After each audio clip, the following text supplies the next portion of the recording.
سلام و درود به تمام شما بینندگان عزیز و هواداران پخت و پز. ما پیشکش شما در این ویدیو گریل کردن را یعنی کباب کردن را با گوشت گوسفند با قبرهای گوسفند نشون میدیم. خیلی عادی است و خیلی خوشمزه است. بهترین است. دستگیری را فراموش نکنید. میریم.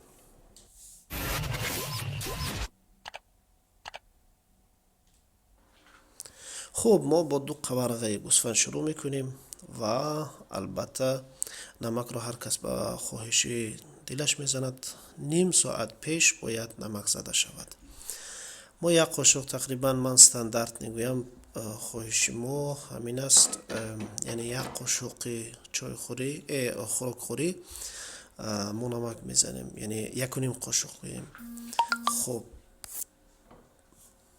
نیم ساعت باید پیشکی نمک کرده شود تا که نمک را در خودش همون گوشت گوسفند همون گوشت باید گیرد. خب در لیست ما البته در دخفکه درست میکنیم، در بیرون نه، در دخفکه. همه شما تقریبا دخفکه دارید. این را برای یاد گرفتن شما خیلی مفید است، یعنی در خانه خود اینا انجام میدید.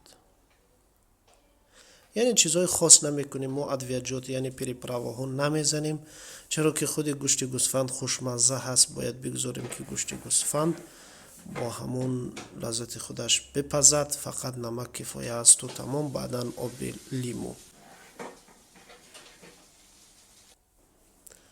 در 180 درجه، یعنی همگی یک ساعت. ما نیم ساعت میپزیم، بعدا باید که یک آب لیمو میزنیم و این طرفش را تاب میتیم و بازم دوباره میگذاریم.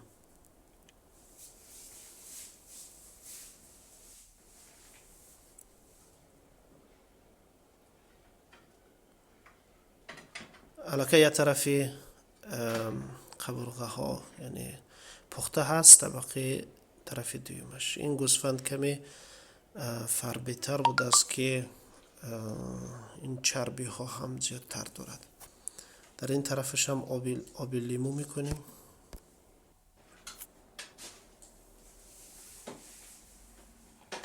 و میگذاریم دوباره به داخل دخفکه.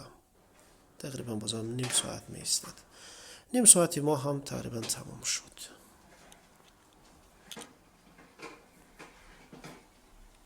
این نتیجه ببینید چقدر اپتیت نه، چقدر بولذت است. در حقیقت بولذت است، جای شما خالی، ولی شما میتونید که انا همین رو در خانه های خود انجام دهید. میبینیم که چگونه پخته است.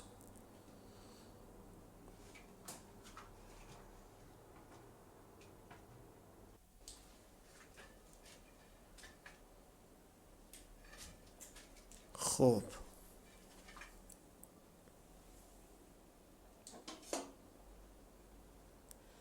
یک مقه قبرغه را جدا میکنیم و در ترلکه یعنی در طبق گرفته برای خوردن آماده میکنیم. میبینیم که چگونه نتیجه داده است. ببینید چگونه با مزه و خوشمزه به نظر میرسد. واقعا هم چنین است.